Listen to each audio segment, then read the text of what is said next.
Hi అండి. నా Raavan boss part 100కి వచ్చేసాం. ఇంతలో కిందకెళ్ళిన తేజ టీవీ ఆన్ చేయగా అక్కడ న్యూస్ లో చెప్తున్న మాటల్లో పృథ్వీ పేరు వినబడేసరికి తనకు తెలియకుండానే ఆద్య ధ్యాస అంతా అటు వెళ్ళిపోయింది. ఇంక అందులో శ్రద్ధ ప్రస్తావన వస్తుండడం విని ఆమె కనుబొమ్మలు ముడిపడింది. ఆకాష్ కూడా అటు ఒక చెవి వేసి ఉంచడంతో తేజ మాటలు అతని చెవుల్లో మారుమురోగాయి. శ్రద్ధ పృథ్వీ కూతురని ప్రపంచం మొత్తం నమ్మింది. ఇప్పుడు ఒకవేళ డిఎన్ఏ టెస్ట్ లో అది అబద్ధమని తెలిస్తే ఆకాశ ఆలోచనలో ఉండగానే న్యూస్ లో అదంతా విన్న ఆద్య, ఏంటి శ్రద్ధ పృథ్వీ కూతురా అని కళ్ళు పెద్దవి చేస్తూ అడిగింది. ఆమె అలాగే షాక్ లో అన్నం ముద్దను మధ్యలోనే ఆపడం చూసి ఆమె చెయ్యి పట్టుకుని దాన్ని నోట్లో పెట్టుకుని, అయితే శ్రద్ధతో ఇంతకు ముందులా ఉండవా అని అడిగాడు ఆకాష్. అతని మాటలతో కనుబొమ్మలు ముడివేసి, ఏమో ఉండగలను కానీ కష్టమేమో అని అంది ఆమె. ఆమె మాటలతో చిన్నగా నవ్వి, భయపడకమ్ము, శ్రద్ధ పృథ్వీ కూతురు కాదు అనగానే, మరి ఇదేంటి న్యూస్ లో అలా చెప్తున్నారు అని ఏమీ అర్థం కాక అడిగింది ఆద్య. అసలేం జరిగిందంటే అని మొదలుపెట్టి జరిగిన విషయాన్ని చెప్పాడు ఆకాష్. పృథ్వీ ఎమరాల్డ్ కంపెనీకి యజమాని అయ్యాడని తెలియగానే అది ఎలానో అర్థం కాలేదు ఆకాష్ కి. అతని గురించి ఎవరికి చెప్పకుండా మనుషుల్ని పెట్టి తెలుసుకోవడం మొదలు పెట్టాడు. ఆ క్రమంలోనే ఎమరాల్డ్ అనే వ్యక్తి గురించి తెలిసింది. ఆయన గురించి మొత్తం కథ అర్థమయ్యాక ఆ విషయాలన్నీ తెలియాలంటే ఎమరాల్డ్ గారికి బాగా దగ్గర వ్యక్తిని కలవాలని నిశ్చయించుకున్నాడు ఆకాష్. అయితే అలా ఎవరున్నారు? ఆయన అనాథ, ఆయన భార్య కూడా చనిపోయారు. ఇక మిగిలింది ఆయన స్నేహితుడు వరప్రసాద్. ఇక ఆయన కలిసేందుకు యుఎస్ఏ వెళ్లాలని నిశ్చయించుకున్న ఆకాష్ కి ఆయనే ఏదో పని మీద ఇండియా వచ్చేసారని తెలియడంతో అక్కడే ఆయన అపాయింట్మెంట్ తీసుకున్నాడు ఆకాష్. ఆకాష్ ఆయన్ని కలిశాక అతనికి పృథ్వీ జీవితం గురించి పూర్తిగా తెలిసింది. అతని మీనాని పెళ్లి చేసుకోవటం దగ్గర నుండి మీనాని చంపించడం వరకు తెలిసిపోయాయి. ఆ తర్వాత చాలా కాలం పాటు మనుషుల ద్వారా మరిన్ని వివరాలు సేకరించడం మొదలుపెట్టాడు ఆకాష్. పృథ్వీని నాశనం చేయటం కోసం అతను పన్నిన వ్యూహాన్ని వరప్రసాద్ గారికి వినిపించాడు. తన ప్రాణ స్నేహితుడి కంపెనీని చేజిక్కించుకుని సొంత భార్యని చేజేతులా చంపేసి ఎంతో మంది అమాయకుల ప్రాణాలు తీసిన పృథ్వీ మీద పీగల దాకా కోపం ఉన్నా ఏమీ చేయలేని పరిస్థితిలో ఉన్న వరప్రసాద్ గారు ఆకాష్ కి సహకరించేందుకు మనస్ఫూర్తిగా అంగీకరించారు. ఆయన సహాయంతో పృథ్వీ ఆఫీస్ వ్యవహారాలు, అతని దగ్గర పనిచేసే స్టాఫ్ సంఖ్య, పర్సనల్ సిబ్బంది, అలా అందరి గురించి కనుక్కున్నాడు. రాత్రి పగలు అన్న తేడా లేకుండా అతని పతనానికే పరిశ్రమించాడు. బాంబు దాడిలో చనిపోయిన వాళ్ళ వివరాలు తెలుసుకుని వాళ్ళను వ్యక్తిగతంగా కలిశాడు. పృథ్వీని ఆది పాతాళానికి తొక్కడానికి వాళ్ళ సాయం కావాలని అడిగాడు. తమ ప్రాణానికి ప్రాణమైన కుటుంబ సభ్యులను కోల్పోయి నరక యాతన అనుభవిస్తున్న వాళ్ళు ఆకాష్ చెప్పిన దానికి సరేనన్నారు. అందులో వారే కిరణ్ మరియు స్వామి. ప్రాణంగా ప్రేమించిన అమ్మాయితో అప్పుడే కొత్తగా పెళ్ళై జీవితాన్ని మొదలు పెట్టబోతున్న కిరణ్ ఆశల మీద బాంబు దాడితో నీళ్లు జల్లాడు పృథ్వీ. అది చేసింది ఎవరో తెలియక ఇక నిమ్మ కంటుపోయిన కిరణ్ కి ఆకాష్ మాటలు క్లారిటీనిచ్చాయి. ప్రాణాలిచ్చిన తల్లి తండ్రులను కోల్పోయి నాన్న వాళ్ళు లేక అనాథగా మిగిలిపోయిన స్వామి కూడా ఆకాష్ చెప్పిన దానికి అంగీకరించాడు. ఇలా మరి కొందరిని సెలెక్ట్ చేసి పృథ్వీ బ్రాంచ్లలో మెయిన్ పోస్టులలో సెలెక్ట్ అయ్యేలా వాళ్ళకు ట్రైనింగ్ ఇచ్చాడు ఆకాష్. ఇక ఆ రోజు నుండి పృథ్వీ కంపెనీకి సంబంధించిన అన్ని విషయాలు ఆకాష్ కి తెలిసాయి. వాళ్ళ సహాయంతోనే అదంతా చేయగలిగాడు ఆకాష్. పృథ్వీ సగం బ్రాంచ్లు ఆకాష్ చేతికొచ్చేశాయి. ఈ క్రమంలోనే ఎవరికీ తెలియని మరొక రహస్యమే శ్రావణ్ జీవితం. తన కొడుకు విషయంలో జరిగిందంతా ఆకాష్ ముందు బయట పెట్టేశారు ఆయన. శ్రావణ్ కాస్త అమాయకుడు, ఎక్కువ జాలి గుణం కలిగిన వ్యక్తి. కెనడాలో చదువుకున్నాడు. అప్పుడే అతనికి గర్ల్ ఫ్రెండ్ ఉండేది. ఆమె పేరు రితిక. ఇండియాలోనే పుట్టి పెరిగింది. చిన్నప్పుడే తల్లి తండ్రులు విడాకులు తీసుకుని ఎవరి దారి వాళ్ళు చూసుకున్నారు. తన మాజీ భర్తతో పుట్టిన సంతానమని తల్లికి నచ్చలేదు. మాజీ భార్య కడుపులో పెరిగిందని తండ్రికి నచ్చలేదు. కోర్టు తీర్పును పట్టించుకోకుండా ఆమెను హాస్టల్లో వదిలేశారు.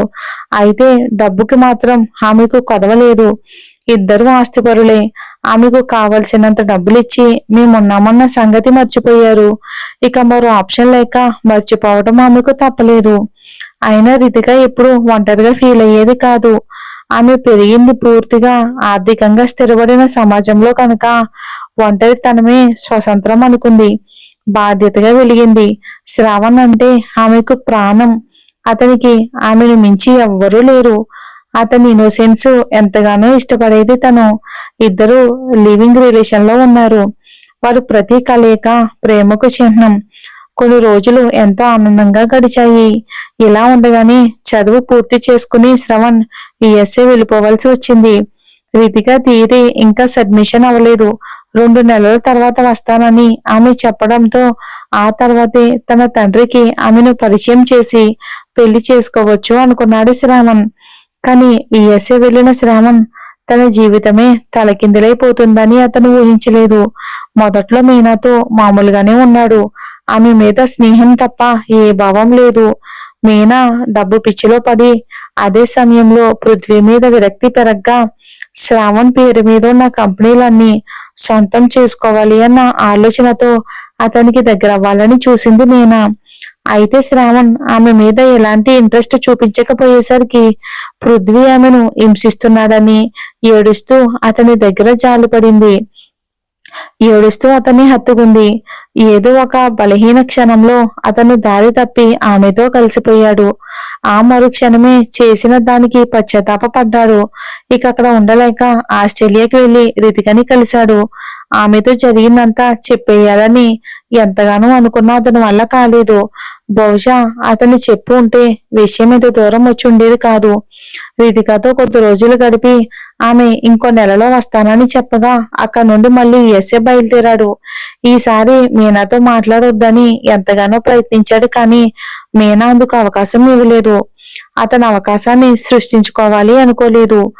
అతని డ్రింక్ లోని అదంతా కలిపి అతని చేత తాగించింది. అతని కౌగిట్లో చేరిపోయింది. ఆ రోజు పృథ్వీ వచ్చి మీనాని లాక్కెళ్ళిపోగానే ఆ పక్కనే తలుపు చాటున నిలబడి శ్రావణ్ వంక తడి కనులతో చూస్తూ ఉండిపోయింది రితిక. మీనా వెళ్ళిపోగానే ఆమె వంక చూశాడు శ్రావణ్. అతను మత్తులో ఉన్నట్లు అతని కళ్ళు చెప్తూ ఉంటే అతనికి ఇంతకు ముందు లేని అలవాట్లు కూడా ఇప్పుడు అలవాటయ్యాయి అనుకుని అతని దగ్గరికి నడిచి అలాగే ఆమె వంక రెప్పార్పకుండా చూస్తున్న అతని చెంప మీద బలంగా కొట్టింది. ఆమె దెబ్బతో కాస్త స్పృహలోకి వచ్చి రీతు అని ఏడుస్తూ ఆమెను హత్తుకోబోయాడు శ్రావణ్. మరోసారి అతని చెంప మీద వాయించి చి నన్ను తాకకు అని ఇంకా గొంతునంతా అరిచి నెల గడిచినా కూడా నీ దగ్గర నుండి ఫోన్ రాలేదంటే కావాలని నన్ను ఆట పట్టిస్తున్నావు అనుకున్నాను. నాకు తెలియకుండా నా ఎదురుగా వచ్చి నిలబడతావు అనుకున్నాను అని ఏడుస్తూ అతని కళ్ళల్లోకి చూసింది. తడిబారిన ఆమె కనులను చూస్తూ తను చేసిన పనికి పశ్చాత్తాపపడుతూ వెంటనే ఆమె కాళ్ళ మీద పడ్డాడు. కాళ్ళతో విదిలించుకుంది రితిక. ఛీ నన్ను ముట్టుకోకు. ఎంతో ఆనందంగా నీకో విషయం చెప్పి సర్ప్రైజ్ ఇద్దామని వచ్చాను. కానీ నువ్వే నాకు పెద్ద షాక్ ఇచ్చావు. నా కడుపులో నీ బిడ్డ పెరుగుతుందనే సంగతి నీకు తెలిస్తే గాల్లో తేలిపోతావు అనుకున్నాను. కానీ నువ్వు అదే గాల్లో నన్ను ఉరి తీసావు. ఇంకెప్పుడు నీ ముఖం నాకు చూపించొద్దు పో అని ఏడుస్తూ చెప్పి ఒడివడిగా బయటికి వచ్చేసింది రితిక. ఆమె వెనుకే పరిగెత్తుకుంటూ వచ్చేశాడు శ్రావణ్. అప్పుడే వరప్రసాద్ గారి కారు వచ్చి ఆగింది. ఆయన అద్దంలో నుంచి చూస్తూ ఉండగానే ఆమె చెయ్యి అందుకుంటున్న శ్రావణ్ చేతిని వదిలించుకుని అతని చెంప మీద బలంగా కొట్టి నువ్వే లేనప్పుడు ఈ బిడ్డ నాకెందుకు తీసేయించుకుంటా అని కన్నీళ్లు తుడుచుకుని కారు ఎక్కి అక్కడి నుండి హాస్పిటల్ వైపు దారి పట్టింది. తన తండ్రి కారుని గమనించినా అంత సమయం లేక తన కారు తీసుకుని ఆమె వెనకే వెళ్ళాడు రయ్యిన. ఇక స్పీడ్ గా దూసుకుపోయిన రితిక కారు పెద్ద హాస్పిటల్ ముందు ఆగింది. వేగంగా లోపలికి కదిలింది. అక్కడే డాక్టర్ని కలిసి మెడిసిన్ తీసుకుంది. వేసుకుందామని టాబ్లెట్ ని చేతిలోకి తీసుకోగానే ఆమె శ్రావణ్ ఇద్దరు మాట్లాడుకున్న మాటలు చెవుల నిండా మారుమురోగాయి. కాస్త మసక వెలుతురులో నిండుకున్న గది అది. బెడ్ మీద శ్రావణ్ నిద్రపోగా అతని గుండెల మీద ఒరిగి ఉంది రితిక. గాలులు తమకు తాముగా ప్రేమ సంగీతాన్ని ఆ జంట కోసం ఆలాపిస్తూ ఉంటే నెమ్మదిగా కళ్ళు తెరిచి ఆమె నుదుటి మీద ముద్దు పెట్టుకుని ఆమెను మరింత దగ్గరికి లాక్కున్నాడు శ్రావణ్. ఆమె చిన్నగా నవ్వి అతని ముద్దుకు కళ్ళు మూసుకుని మనం వెంటనే పెళ్లి చేసుకుందాం శ్రావ్ అని అంది ఆమె. తప్పకుండా, నేను వెళ్ళగానే డాడీకి ఈ విషయం చెప్పేస్తాను.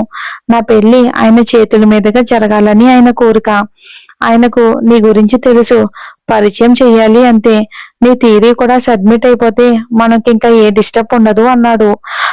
నాకు నీతో జీవితాన్ని వీలైనంత తొందరగా మొదలు పెట్టాలని ఉంది అని ఆమె అనగానే నాకు అంతకంటే తొందరగా ఉంది బేబీ అన్నాడు శ్రావణ్. రేపు మనకు పాప పుడితే ఏ పేరు పెడతాం అని అడిగింది ఆమె. ఏ పేరు పెడదాం అని చిలిపిగా ఆమె బుగ్గల్ని గిల్లి అడిగాడు. పాప పుడితే శ్రావణి, బాబు పుడితే రితిక్ అని పెడదాం అంటూ రితిక నవ్వగానే నీ ఇష్టం baby, I love you so much, నా జీవితం మొత్తం నీదే, నీ ఇష్టమే నా ఇష్టం అన్నాడు ఆమె పెదవుల మీద ముద్దు పెట్టుకుని. ఒక్కసారిగా ప్రస్తుతంలోకి వచ్చి ఆమె కళ్ళు నీళ్లతో నిండిపోయాయి. కడుపు మీద చెయ్యి పెట్టుకుని ఏం చేయాలో అర్థం కాక బోరుని ఏడుస్తూ ఉండగానే ఆ గది తలుపు తెరిచాడు శ్రావణ్. ఆమె ఎలా కుప్ప కూలిపోవడం చూసి భరించలేక ఆమెను చేరుకున్నాడు. ఆమె చుట్టూ చేతులను పెనవేసి గట్టిగా పట్టుకుని ఏడ్చేశాడు. భరించలేకపోయింది ఆమె, విదిలించుకోలేకపోయింది. తప్పైపోయింది బేబీ, ఇంకెప్పుడు ఇలా చేయను. ఒకవేళ చేస్తే నన్ను అక్కడికక్కడే చంపేసే, కానీ నా బేబీని ఏం చెయ్యొద్దు అంటూ ఏడ్చాడు. అతన్ని గట్టిగా హత్తుకుని గాఢంగా ఏడ్చింది రితిక. కాని అతన్ని క్షమించలేకపోయింది. దూరంగా నెట్టి అక్కడి నుండి పరిగెత్తింది. అలాగే చూస్తూ ఉండిపోయాడు శ్రావణ్. కాసేపటి తర్వాత అదే గది తలుపు దగ్గర నుండి నిలబడి చూస్తున్నారు వరప్రసాద్ గారు. ఆయన్ని చూడగానే లేచి నిలబడి వేలాడేసుకున్న తలతో అతని దగ్గరికి వెళ్ళాడు. ఆయన శ్రావణ్ కళ్ళల్లోకి చూస్తూ ఎందుకురా ఇలా చేశావు అని ఆయన అడగగానే ఆయన్ని హత్తుకుని మనసారా ఏడ్చాడు. కొడుకును ఓదార్చి జరిగిందంతా ఆరా తీసి ముందు వెళ్లి రితికని ఇంటికి తీసుకురమ్మని చెప్పగానే ఆయన మరోసారి హత్తుకుని బయలుదేరాడు. కానీ అప్పటికే రితిక యుఎస్ఏ నుండి వెళ్లిపోయింది. ఆమె ఖచ్చితంగా కెనడాకే వెళ్ళుంటుందని అనుకుని తండ్రికి విషయం చెప్పి బయలుదేరాడు. కానీ అతని దురదృష్టం, ఆమె కెనడా వెళ్ళలేదు. ఆమె కోసం అతని వెతుకులాట 4 నెలలయ్యింది. రితికకు ఎవరూ లేరు. కానీ ఆమె అప్పుడప్పుడు ఆమె కజిన్ సిరితో మాట్లాడడం గుర్తొచ్చి ఆమె నంబర్ సంపాదించాడు. చివరికి ఆమె ద్వారా రితిక ఇండియాలో ఉందని తెలిసింది. ఆమెను వెతుక్కుంటూ వెళ్ళాడు. ఆమె కజిన్ సహాయంతో ఓ ఫ్లాట్ తీసుకుని ఒంటరిగా బ్రతుకుతుంది రితిక. శ్రావణ్ తిరిగి వస్తాడని గాని తిరిగి రావాలని గాని అనుకోలేదు. ఆమె ఎడబాటుని 2 నెలలు భరించలేక మరో అమ్మాయితో తప్పు చేసిన అతను తన కోసం ఎదురు చూస్తాడు అనుకోలేదు. తన కోసం వెతుకుతాడు అనుకోలేదు. తనని మర్చిపోయాడు అనుకుంది. మర్చిపోవాలి అనుకుంది. స్వార్థపరుడైన ఒక అమ్మాయి లేదా అబ్బాయి చేసే చిన్న తప్పైనా సరే కొందరి జీవితాలని హతమారుస్తుంది. రితిక్ శ్రావణాల విషయంలో అది నమ్మకాన్ని చంపేసింది. ప్రేమకు నమ్మకం పునాది వంటిది. పునాది లేని ఇల్లు ఎలా అసాధ్యమో నమ్మకం లేని ప్రేమ కూడా అలా అసాధ్యమే. ఆమె కోసం ఇండియా వెళ్ళిపోయాడు శ్రావణ్. అతనికి తన తండ్రి మద్దతు లభించింది. 5 నెలల కడుపుతో హాల్లోనే సోఫాలో ఒరుగుపోయి కళ్ళు మూసుకుని ఉంది రితిక. తలుపు తెరిచే ఉండడంతో ఆమె ముందుకెళ్లి నిలబడ్డాడు శ్రావణ్. అతని ముఖంలో కలంతా కూడా ఆమెతో పాటే పోయి నిస్సత్తువుగా ఉన్నాడు శ్రావణ్. మూసి ఉన్న ఆమె కంటి కొన నుండి కన్నీరు రావటం, అతని కంటి నుండి నీరు కారటం ఒకేసారి జరిగాయి. కింద కూలబడి బిడ్డతో ఉబ్బెత్తిగా ఉన్న ఆమె కొడుకుని తాకాలని చెయ్యి చాచాడు. తాకలేక కిందకి దించి తల ఉంచాడు. అతని వెచ్చని కన్నీరు ఆమె పాదాలకు తగులుతూ ఉంటే ఆమె పాదాలను అరచేతులతో హత్తుకున్నాడు శ్రావణ్.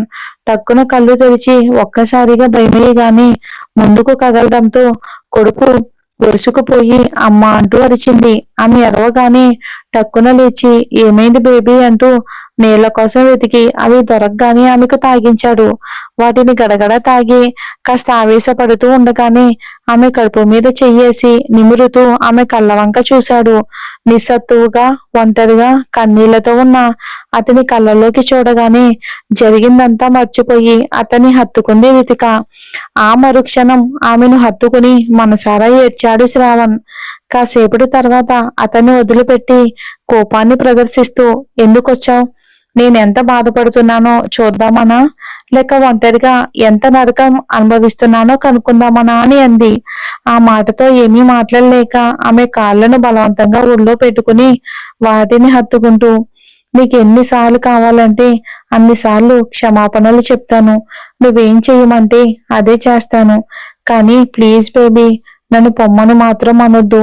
నువ్వు లేకుండా నేను క్షణం కూడా బ్రతకలేను. అంతకంటే నాకు చనిపోవడం తేలిక అనగానే అతని వంక కన్నీళ్లతో చూసింది. ఆమె కన్నీళ్లను తుడిచి, బేబీ, జరిగిందంతా పీడకల అనుకుని మర్చిపోదాం అని ఆమె కడుపు మీద అపురూపంగా తడుముతూ, నాకు నీతో, మన పాపతో సంతోషంగా జీవితాంతం గడపాలని ఉంది. ప్లీజ్ బేబీ, ఈ ఒక్కసారికి క్షమించు. నీ కాళ్ళ దగ్గర పడి ఉంటాను అని ఆమె కాళ్ళ దగ్గరికి తలని ఎదుముతూ ఉండగానే వాటిని వెనక్కి లాక్కొని అతన్ని హత్తుకుంది. ఆమెను అదుముకుని సంతోషంగా ఆమె ముఖం నిండా ముద్దులు పెట్టాడు శ్రావణ్. అతని వంక చూసి గాఢంగా ముద్దు పెట్టుకుని, I love you Shrav, please ఇంకెప్పుడు నన్ను మోసం చెయ్యకు అంది ఏడుస్తూ.